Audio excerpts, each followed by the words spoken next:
కర్ణాటక కాంగ్రెస్‌లో ఏదో జరగబోతుంది. ఆ మార్పుకి సంకేతాలేంటో అర్థం కాలేదు. ఎందుకంటే డీకే శివకుమార్‌ని ముఖ్యమంత్రి పదవిలో చూడాలని చాలామంది ఎదురు చూస్తున్నారు. దాదాపు 80-90 మంది ఎమ్మెల్యేలందరూ కూడా ఆయన మార్పు కోసం చూస్తున్నారు.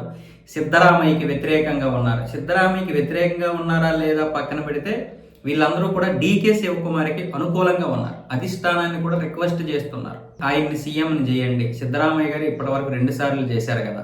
ఆయన ఆగడాలు కూడా ఎక్కువైపోతున్నాయి అన్న విధంగా అయితే ఇప్పుడు 90 మంది ఎమ్మెల్యేలు ఈ విధంగా మాట్లాడుతున్నారని ఎమ్మెల్యే హుస్సేన్ ఇక్బాల్ అయితే ఈ విషయాన్ని బయట చెప్పాడు. ఇప్పుడు మీడియా వచ్చేసి డీకే శివకుమార్ని సిద్ధరామయ్యని వదలగొట్టేస్తుంది.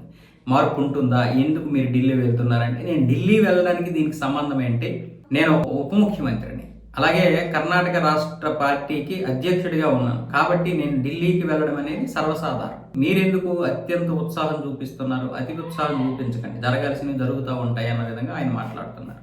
అంటే ఇక్బాల్ ఈ విధంగా మాట్లాడారు కదా. ముఖ్యంగా ఈ విషయం ఇక్బాల్ ఏమంటున్నాడంటే, సిద్ధరామయ్య కుమారుడు యతేంద్ర సిద్ధరామయ్య చాలా ఎక్కువగా మాట్లాడుతున్నాడు, అది మాకు చాలా ఇబ్బందికరంగా ఉంది, వాళ్ళ నాన్నగారికి అనుకూలంగా మాట్లాడుతున్నాడు ప్రతి విషయాన్ని కూడా.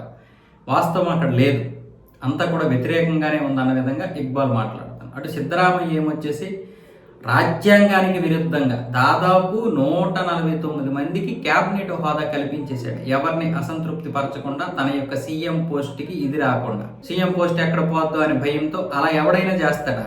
149 మంది కంటే అక్కడ ఉన్నదే 135 మంది ఎమ్మెల్యే.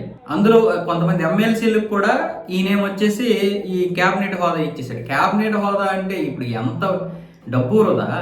32 మంది ఎమ్మెల్యేలు ఉండాలంట కర్ణాటక శాసనసభకి. సరే, మరొక ఇద్దరిని పెంచుకుంటే ఓకే, ఎందుకంటే 15% లెక్క ప్రకారం.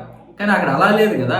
149 మంది అందరూ గడ్డి పెడుతున్నారు, చేపట్లు పెడుతున్నారు. సీఎం పదవి కాపాడుకోవడం కోసం రాజ్యాంగాన్ని మార్చేస్తావా అని. అచ్చా, మరేం లేదు, సిద్ధరామయ్య ఇష్టం వచ్చినట్లు చేసుకుంటున్నాడు ఆ ఇష్టం. ఇక్కడ కాంగ్రెస్ అధిష్టానం బయటపడదు, మాట్లాడదు. ఎవరినేమన్నా భయం. కరవమంటే కప్ప కోపము, వదలమంటే పాము కోపం అన్న విధంగా ఇప్పుడు కర్ణాటక కాంగ్రెస్లో పరిస్థితి. ఎందుకంటే పార్టీ 2 ముక్కలు అయిపోద్దేమో. డీకే శివకుమార్ని ముఖ్యమంత్రిని చేస్తే సిద్ధరామయ్య అడుగుతాడు. సిద్ధరామయ్యని అలాగే కూర్చోబెడితే ఇప్పుడు డీకే శివకుమార్ వర్గం ఒప్పుకోవడం లేదు.